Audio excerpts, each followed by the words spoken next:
Um bom dia para os irmãos que nos acompanham também através das redes sociais. Em particular para o meu irmão Simões, ele sempre nos acompanha lá longe da Flórida e sempre manda saudações, como ele diz, aos santos da Igreja da Terceira.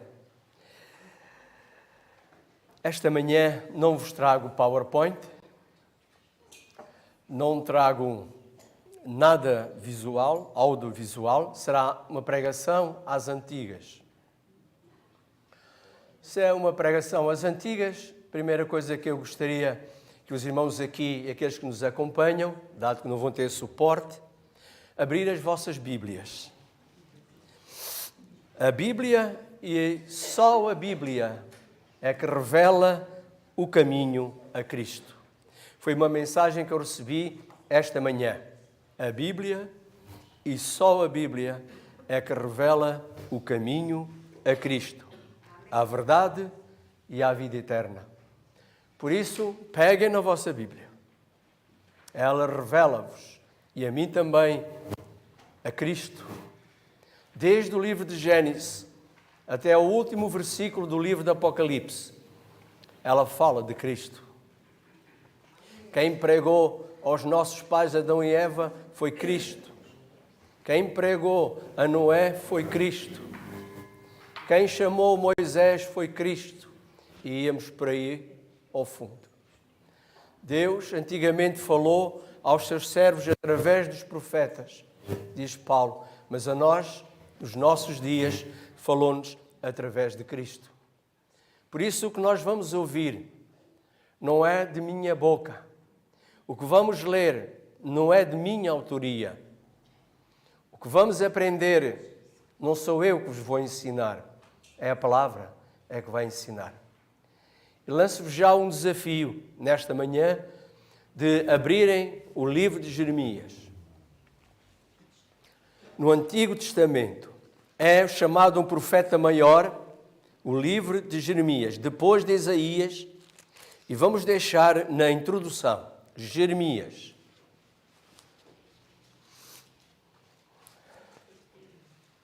Já encontraram? Como é bonito ouvir essas folhas a fazerem barulho. É lindo. Nós habituamos-nos muitas vezes, eu também uso os audiovisuais, PowerPoint, etc, etc. Mas à moda antiga. Encontraram? Muito bem. Na verdade, o nome dele não é Jeremias. Jeremias é a tradução. Na verdade, o nome deste grande profeta é Irmiaú, que significa Adonai exaltado. Então podem imaginar o profeta Jeremias, que foi chamado por Deus num contexto histórico, religioso muito específico. Imaginem este profeta do Senhor andando pelas ruas de Jerusalém. E as pessoas diziam, ali vai Adonai exaltado. Ali caminha um homem chamado Adonai exaltado. Podem ver o impacto que tinha este nome, ou que teve esse nome, naquele contexto muito complexo em que Jeremias viveu. Um tempo de grande apostasia. E sabem de quem? Do povo de Deus. Apostasia do povo de Deus. E nós ficamos admirados como é possível o povo de Deus se apostatar. Vamos ver esta manhã, brevemente, o chamado deste profeta Adonai exaltado e a sua mensagem dentro de um contexto muito difícil. Ele é chamado pelos estudiosos do profeta chorão. Já viram um profeta chorão? Por que chorava Jeremias? Porque a mensagem dele era tão forte, tão contundente, que ele tinha custo em transmiti-la. Não era uma mensagem fácil de se ouvir. É bom estarmos numa igreja e ouvirmos sermões que são fáceis de ouvir. Mas é mais complexo quando nós ouvimos aquilo que muitas vezes não queremos ouvir. Jesus falava com ternura. Ninguém pode duvidar disso. Mas ele também falava com energia. Ele era direto na sua mensagem. Jesus não interessava a Jesus e aos seus ouvintes que eles chorassem com a mensagem dele. Ele queria que as pessoas mudassem as suas vidas. Esta era a mensagem do profeta. Profeta chorão. Mas ele também era chamado o profeta solitário. Por incrível que pareça, o Senhor ordenou-lhe que ele não casasse. Será que Jeremias obedeceu? Claro que sim. E os irmãos podem indagar porque que o Senhor pediu para ele não casar. Porque naquele contexto a situação não era para se casar e dar-se em casamento. Nem ter filhos, nem ter filhas. O outro sinónimo do profeta Jeremias era um profeta relutante. Também sabem porquê? Que quando o Senhor o chamou com 20 anos de idade, ele deu desculpas. Ele disse, eu sou uma criança. Eu nem sei falar. Isto faz-nos lembrar alguém que um dia foi chamado por Deus e apresentou desculpas, uma das quais que ele era gago. E é interessante notar que naquilo que Moisés escreve na língua original, ele escreve, muitas vezes o que ele escreve denota-se a sua gaguez. Mas só no original. Por isso eu convido-vos esta manhã a verem o Jeremias numa época em que o povo estava em completa apostasia. E ele tem que levar uma mensagem de apelo, de arrependimento e, simultaneamente, de juízo. E lembrem-se, os juízos de Deus, as mensagens de juízo de Deus, não são para nos castigar. São para voltarmos do caminho. Os juízos de Deus têm sempre uma ação pedagógica de falar ao nosso coração a dizer, é tempo de te arrependeres. Hoje, se ouvires a voz de Deus, arrepende-te. O que vão ouvir foi Deus a falar, através do profeta. Não é nada meu. O profeta é que vai falar. Convido-os então a abrir esta breve introdução em Jeremias 15. Diz o Senhor, versículo 5. Jeremias 15, versículo 5. 3 perguntas. O Senhor faz 3 perguntas a Jeremias. E como nós hoje estamos a ouvir as palavras, estamos a ler a palavra de Deus, Ele coloca-nos hoje, igreja, as mesmas 3 perguntas. Primeira, pois quem se compadeceria de ti, ó Jerusalém? Quem é que vai sentir pena de ti, Jerusalém? Cidade das pazes. É assim. Até parece que eu dei um erro gramatical. Mas é assim no hebraico. Cidade das pazes. Não é da paz. Das pazes. Isto tem um significado. Então, primeira pergunta. Quem se compadeceria de ti? Segunda pergunta. Quem é que vai sentir tristeza por ti, ó Jerusalém? Não diz, mas está implícito.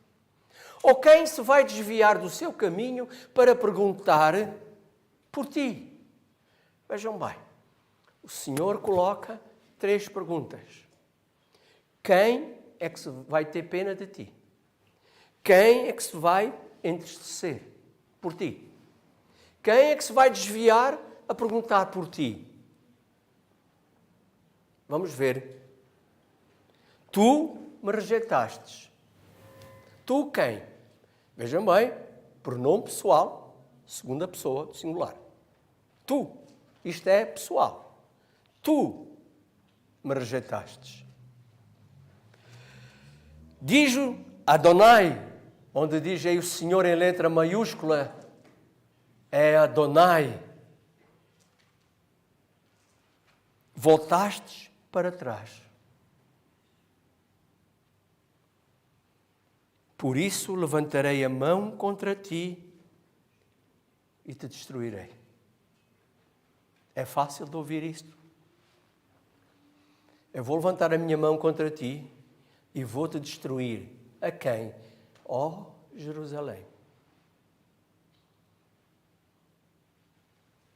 Mas agora vejam, e é o título da nossa meditação. Estou cansado de ter quê? E como eu não fico por esta tradução, eu procurei ver em outras Bíblias como é que está traduzido. Então eu vou dar-vos algumas traduções. A última parte diz assim, Almeida corrigida, já estou cansado de me arrepender. Será que Deus se cansa de arrepender? Sim ou não? Dá que pensar. Já estou cansado de demonstrar compaixão e misericórdia. King James. Será que o Senhor se cansa de mostrar misericórdia e compaixão? Já pensaram nisso? Outra. Já me cansei de vos dar uma nova oportunidade. Não dizemos nós, muitas vezes, Deus é um Deus de novas oportunidades? Mas o Senhor está aqui a dizer que já se cansou de dar novas oportunidades. Já me cansei de ter piedade. Outra tradução na versão católica.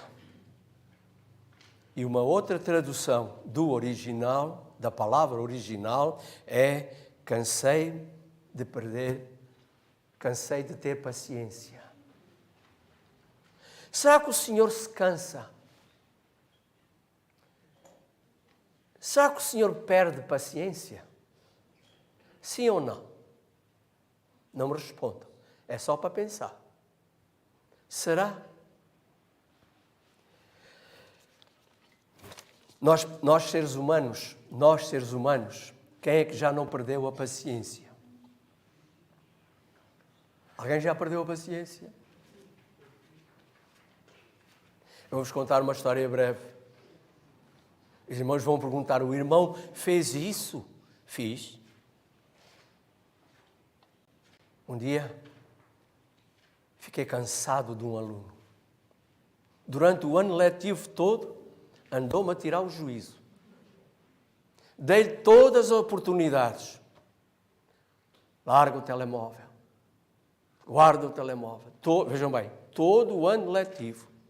E eu a apelar ao coração dele para ele mudar o comportamento em sala de aula. Um certo dia, como havia poucos computadores, estavam 4 ou 5 à volta do meu computador, na minha secretária, no escritório eletrónico, que ainda deve ter lá o meu cheiro, porque eu sempre dei aulas ali. E os alunos estavam a trabalhar, eu estava a assistir. E esse aluno, muito bem comportado, entre aspas, estava ali sim à frente. E ele, de repente, larga uma bujarda, ou seja, dá uma grande asneira dentro da sala de aula. Sabem o que é que eu fiz instantaneamente? Fiz assim, aqui na testa. Dei-lhe uma pancada na cabeça. Ele olhou para mim, eu olhei para ele, era maior do que eu. Eu digo cá para mim, ei, o que é que tu foste fazer? Perdeste a paciência e agora o testemunho. Irmão, bendita pancada, que ele nunca mais me aborreceu. Nunca mais me aborreceu até ao fim do ano letivo. Andou ali piadinho. Eu cá pensei, devia-lhe ter dado logo no princípio. Mas corri um grande risco. Perdi a paciência. Quem não perdeu a paciência com o filho, com uma filha? E dizemos assim, acabou. não há mais oportunidade para ti. Ou um marido é violento contra a sua esposa e a esposa diz: acabou, não há nova oportunidade para ti. Humanamente, nós, seres humanos, podemos perder a paciência. Mas Deus, será que Deus perde a paciência? Está aqui escrito, não sou eu que estou a dizer. Estou cansado de ter paciência com vocês. Quando é que Deus perde a paciência?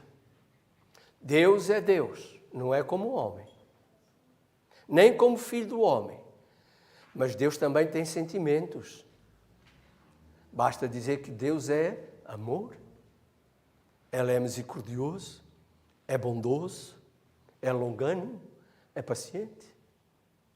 Mas Ele perde a paciência, irmãos. Sabem com quem? Com o pecado. Deus perde a paciência com o pecado. Quando o ser humano rejeita continuamente os seus apelos para se voltar para Ele. Deus perde sim a paciência com o pecado. E esta manhã vamos de novo a Jeremias e vamos ver, irmãos, a razão pela qual o Senhor perde a paciência. Em Jeremias, no capítulo 2, logo no início do ministério, no capítulo 2 e no versículo 12, vou encontrar agora 3 verbos, todos no imperativo. Não se vê em português, mas está no original, 3 verbos no imperativo. É uma ordem. 3 verbos. Já encontraram Jeremias 2, versículo 12 e 13. Vamos ler o primeiro verbo. Diz assim: espantai-vos disto, o quê? Mas por que céus? Se o problema é na terra. Já pensaram? Espantai-vos disso, ó céus. Primeiro verbo, espantar. Alguma vez ficaram espantados? Espantaram-se já com alguma coisa? Agora vejam Deus a falar através do profeta. Espantai-vos, horrorizai-vos, ó céus. Não está aí escrito, está implícito. Alguém aqui já se horrorizou por alguma coisa que viu?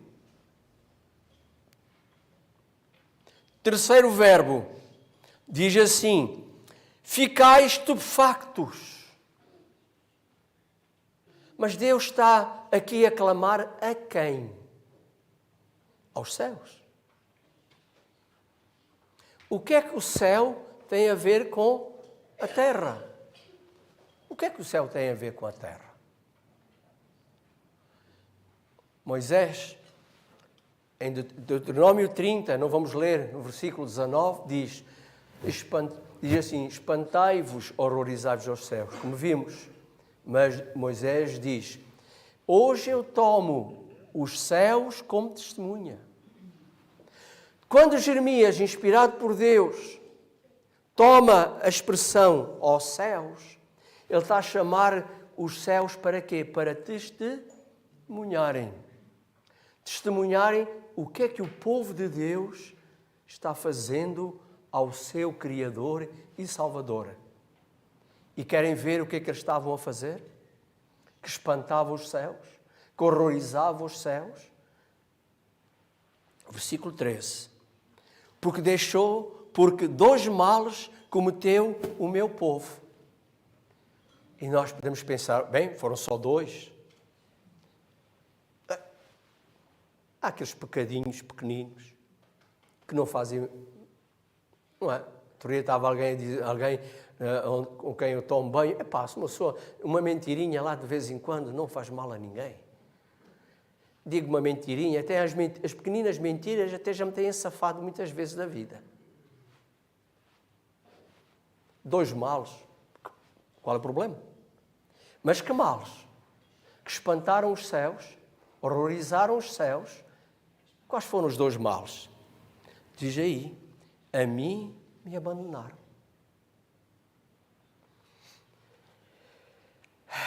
Alguém já sentiu o abandono de alguém? Já se sentiram abandonados? Estou falando para alguém também, quem nos ouve através do Facebook, sentiu-se abandonado por alguém? Pois é. Abandonaram Deus, e que era um manancial de águas vivas, e cavaram para si cisternas que não retêm águas. É o que diz a seguir, através destas duas figuras, duas imagens. Abandonaram Deus. A palavra original abandonaram, sabe o que é que significa? Azab, significam abriram mão de Deus. Abrir mão de Deus. Deixaram Deus desamparado. E repito mais uma vez, nós estamos a falar de gente pagã, estamos a falar de povo de Deus. Eu li uma notícia de uma jovem chamada Sara. Essa jovem Sara era uma toxicodependente, foi violada, ficou grávida e sozinha teve o seu filho. Sabem o que ela fez ao filho? Colocou num caixote de lixo. Colocou o filho num caixote de lixo. Eu, quando estava no continente, na zona de Cascais, onde passa muita gente, ao pé do monumento, também uma mãe abandonou o filho naquela rua muito movimentada. E a psicóloga que estudou este caso chegou a esta conclusão. Eu passo a ler. A causa deste ato pode estar numa situação de depressão severa, em que tudo é visto de forma negativa. Não há esperança de vida, ela já não tem esperança de vida, desapareceu, e matar o filho é salvá-lo deste mundo mau. Ou seja, esta mãe colocou o filho naquele balde de lixo, porque na sua alta depressão, depressão profunda, severa, a morte do filho era salvá-lo deste mundo mau. É chocante. Mas os filhos de Deus, através da boca de Jeremias, abandonaram Deus. E sabem, há uma promessa em Isaías que diz: pode uma mãe abandonar o filho que amamenta e cria? Mas ainda que ela abandone, eu nunca vos. Então, em que é que ficamos? Deus nunca abandona. Quem é que abandona Deus?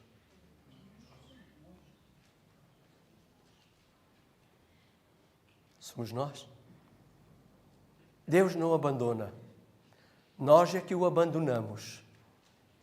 Eu pergunto esta manhã a vocês se já alguma vez abandonaram Deus. Onde é que Ele ficou? Trocar Deus por cisternas rotas, abandonar Deus, rejeitar Deus é loucura. Não sou eu que digo. Em Jeremias 10, no versículo 8, vão ver o que diz o profeta, o Senhor, através do profeta, para todos aqueles que abandonam Deus. 10, versículo 8.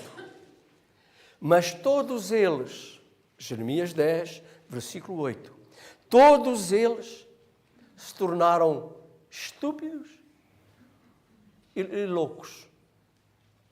Todos eles se tornaram estúpidos e loucos.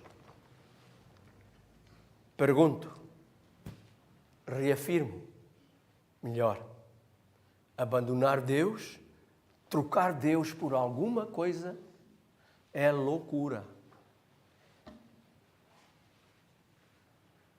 Trocar Deus pelas coisas deste mundo é loucura.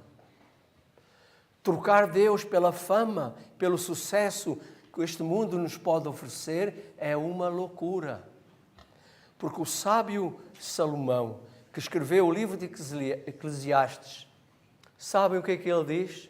Tudo o que há debaixo do sol é vaidade. E o termo vaidade é uma ilusão. Trocar Deus é loucura, é ilusão, irmãos. Mas vamos continuar a ver os apelos de Deus. Em Jeremias 26, vamos ver agora o apelo de Deus. Em Jeremias 26, no versículo número 2. Há um poeta muito conhecido que já faleceu. Esse poeta chamava-se Pablo Neruda. Vocês já ouviram falar? Embora ele tinha umas conotações políticas, enfim, muito estranhas, ele deixou este pensamento: tu és livre para fazer as tuas escolhas, mas és prisioneiro das consequências. Reparem bem, cada um de nós aqui é livre, mas nós não somos livres para escolher as consequências. Ninguém é livre. Aquele que se afasta de Deus, que abandona Deus, vai ter consequências na sua vida. Fruto do abandono a Deus. Nós olhamos para o nosso mundo hoje, olhem para o nosso mundo hoje. Vejam que os homens fazem no mundo que nós vivemos. É uma loucura. É um desrespeito pela vida humana. Matar crianças, jovens, mulheres, idosos, nessa guerra que toda a gente assiste, é uma loucura. Por quê? As pessoas perguntam: onde está Deus? Já perguntaram isso? Sabem, acho que foi no dia 24 de janeiro, comemorou-se o dia do Holocausto. Se a memória não me falha. Sabem quantos judeus morreram no Holocausto? 6 milhões em campos de concentração. 6 milhões, homens, mulheres, crianças, mulheres grávidas, morreram no Holocausto, nos campos de concentração nazi. E há uns tempos atrás eu estava a ver um filme, acho que o título, se não me engano, é O Rapaz de Pijama. Alguma coisa assim. E nesse filme aparecem 2 rapazinhos, um alemão e um judeu. O alemão era filho do chefe do campo de concentração, que exterminava judeus. E o menino judeu estava prisioneiro. E a pouco o jovem alemão se aproximou do campo de concentração. E a pouco ele e aquele menino judeu começam a ter um relacionamento. Vejam bem, o menino judeu com aqueles trajes, aqueles pijamas, riscas de judeu, e o jovem alemão da mesma idade começaram a ter amizade. E o jovem alemão dizia: eu quero estar contigo aí dentro. Eu quero estar contigo aí dentro. Então, crianças marotos fizeram um buraco e o jovem alemão entrou para dentro do campo de concentração. Os pais dão por falta do menino. Mas aquele dia era dia de matança. Pegaram aquele menino judeu e aquele menino alemão e ouçam e vejam e calculem onde é que os puseram. Na câmara de gás. Quando o oficial alemão chega, onde é que já está o filho dele também? Na câmara de gás. Uma loucura. Uma loucura. Os homens, quando se afastam de Deus, É uma loucura. Mas apesar de toda esta loucura, naquele contexto de Jeremias, vejam o que é que o Senhor faz antes de anunciar o juízo, que era a invasão dos babilônicos. Se os irmãos leem o livro de Jeremias e ouçam o que ele diz, o que iria acontecer a Jerusalém, as mães iriam comer os próprios filhos. Isto é só um pequeno retrato. Por que esta situação dramática? Porque abandonaram o Senhor. Pergunta-se, onde está Deus? Mas nós fazemos a pergunta trocada. A pergunta é, onde está o homem? Não é onde Deus está. Deus está sempre no mesmo lugar, de braços abertos à nossa espera. A questão é, onde é que nós estamos? E o homem, afastado de Deus, comete loucuras. Mas Deus vai fazer este apelo. Vejam bem. Jeremias 26, versículo 2. Diz o Senhor a Jeremias, olha, vai à igreja. Coloca-te no pátio da igreja, da casa de Deus. E as pessoas vão vir adorar a igreja. Imaginem Jeremias a falar para nós, olha, vais à igreja. Vai ali à entrada da igreja ou ao pátio. E vais ver os crentes todos a entrar dentro da igreja. E vais falar todas as palavras que eu vou te dizer. Não vais omitir nenhuma. Por isso, não se pode, quando se prega a verdade, a palavra, deve-se pregar a verdade como ela é. Não se deve omitir nada da palavra de Deus. Nem um J, nem um til se deve omitir da palavra de Deus. Aquele que prega a palavra de Deus tem essa responsabilidade, não omitir nada da palavra de Deus. E agora vejam o apelo de Deus. Bem pode ser, há uma possibilidade, se convertam cada um do seu mau caminho, então eu vou-me arrepender do mal que lhes quero fazer. Será que Deus se arrepende? Já vimos que Deus perde a paciência com o pecado. Será que Deus se arrepende? Já pensaram nisso? Só que na língua portuguesa, eu vou colocar aqui outras palavras como está no original. Diz assim, no original. Pode ser que ouçam e se arrependam. Não é se convertam. Se arrependam. Portanto, há aí uma troca. E sabem que no original a palavra arrepender, o arrependimento do homem, os hebreus usam uma palavra. Mas quando falam no arrependimento de Deus, eles usam outra palavra. Não é a mesma. Nós no português não vemos isto. O arrependimento do homem é uma palavra. O arrependimento de Deus, no original, é outra palavra. E sabem o que é que figurativamente essa palavra arrependimento de Deus nos ensina? Alguém já viu um cavalo a galope? Se não for na realidade em filme, já viu um cavalo a galope? Ele vai por ali a galopar, a galopar, a galopar, a galopar. Ele tem um alvo qualquer. Até que chega a um ponto, fica tão cansado de galopar. O que é que faz o cavalo? Para. E depois de parar, o que é que faz? Respira normalmente. Ele faz o quê, o cavalo?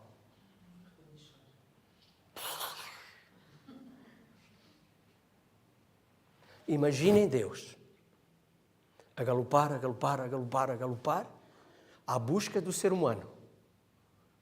Busca o ser humano para salvá-lo, para salvá-lo, para salvá-lo, para salvar cada um de nós. Deus corre atrás de nós, corre atrás de nós. E de repente, Deus para. Por quê? Porque Porque nós não queremos voltar para Ele. Não queremos nada com Ele. Mas Deus sempre caminha, volta para mim, arrepende-te, volta ao caminho. Mas sabe o que é que diz Jeremias? Voltaram as costas e não o rosto. Alguém consegue? Eu vou tentar. Costas para o Luís. Vou tentar virar-lhe as costas e agora não o rosto. Será que eu consigo? Só chega aqui. Eu não consigo virar o rosto para o Luís, senão isto escangalha-se tudo. O que é que significa virar as costas a Deus quando Ele anda atrás de nós para nos salvar e buscar? E eu viro-lhe as costas, mas o rosto fica. Sabe o que é? É para eu ver bem quanto longe eu estou dEle. Quanto mais afastado eu estou dEle. Eu viro mais longe do Senhor. Ou seja, Deus a galopar, e eu viro-lhe as costas e eu quero ficar longe dEle. A palavra de Deus tem pérolas maravilhosíssimas.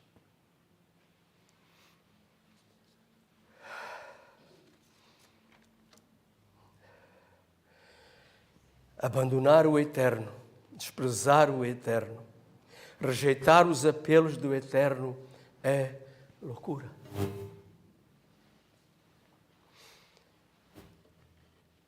Os irmãos sabem, a vida não nos pertence.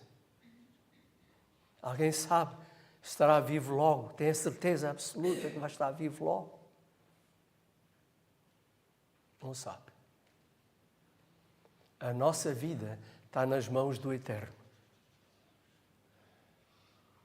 Mas no tempo da graça que Deus nos dá, a graça que Deus nos dá, a graça infinita de Deus, Ele dá-nos o dia de hoje. Hoje, se ouvires a minha voz,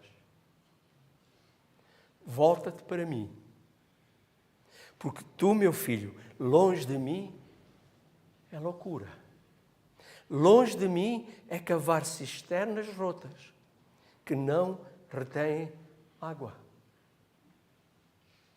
Eu tenho aqui um pensamento que escrevi ontem, que diz o seguinte: chegará o tempo em que não haverá mais tempo. A porta da graça será fechada. E a porta da graça pode ser o meu último dia de vida. Eu não sei escatologicamente quando é que o tempo da graça vai fechar. Eu não sei. Mas como ninguém tem a vida nas suas mãos, pensai, vai haver um tempo em que não mais vai haver tempo. Por isso, como no tempo de Jeremias, o Senhor apela: arrependei-vos. Arrependei-vos, voltai para mim. Mas eu já sou adventista há tanto tempo, frequento a igreja há tantos anos. Não significa absolutamente nada. Porque o arrependimento é uma obra de dia a dia, hora a hora. É uma obra de comunhão com Deus 24 horas cada dia.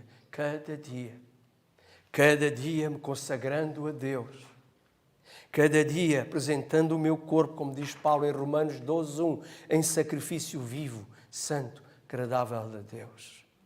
Cada dia, porque haverá um tempo em que não mais vamos ter tempo. Os irmãos estão a entender? Deus perde a paciência, sim, com o pecado. Com o pecado, Ele perde a paciência. Deus se arrepende, não como o homem, porque Deus não há mal. Deus se arrepende, irmãos, que no original também significa ter compaixão, ter piedade de nós. Lembrai-vos, quando o filho pródigo resolveu voltar para casa. Cheirava a porco, cheirava a curral de porco, cheirava mal, não tomava banho. Ele abandonou o pai, mas o pai estava onde? Onde sempre esteve. E quando o filho correu para os braços do pai, o pai disse: meu filho, vai tomar banho primeiro, tu cheiras mal. Foi isso que o pai disse? Não. O que é que o pai fez? O filho a cheirar a porco, a pocilga de porco, a cheirar mal, com mau hálito, com mau odor, o pai o abraçou e o beijou. Por isso, meus irmãos, voltemo-nos todos para Deus. Corramos para os braços do nosso Pai. 24 horas. Porque se afastados de Deus é loucura, o apóstolo Paulo fala de uma loucura maior, que é a loucura de Deus. A loucura de Deus. Sabem qual foi essa loucura de Deus? A cruz de Cristo é loucura. E foi por amor de cada um de nós que Deus deu o seu único Filho. Somos capazes de dizer de cor e salteado João 3,16, já não é? Mas sabem que a melhor tradução no início? Deus amou, dizemos Deus amou de tal maneira, mas a melhor tradução é Deus amou tanto. Deus nos ama tanto, irmãos, que deu o melhor que o céu tinha. Para quê? Para nos salvar. E mais, para um dia estarmos com Ele por toda a eternidade. Quando Paulo meditava nestas palavras aos Efésios, ele dizia o seguinte: por esta causa eu me ponho de joelhos. Nós devíamos nos pôr de joelhos, a levantar de manhã, no nosso culto da manhã, bem cedo, imitando Jesus, que era um madrugador, e de joelhos à noite, pôr-nos de joelhos, só para agradecer o grande amor que Deus tem por cada um de nós. Pensai nisto, meditai nisto, abraçai estas palavras, não que saíram da minha boca, mas que saíram da palavra do Senhor. O Senhor nos abençoe, o Senhor nos fortaleça, o Senhor nos console, o Senhor nos dirija e lembrem-se, podemos cair? Podemos. Podemos ficar sujos? Podemos. Mas os braços do Pai estão sempre abertos para nos receber. Voltai-vos e voltai todos para os braços do nosso Pai. Ele é o nosso refúgio, o nosso consolo, a rocha mais alta que nós. É a nossa força e a nossa vitória. Louvado seja Adonai esta manhã. Louvado seja a palavra do Hashem, o Senhor. Amém.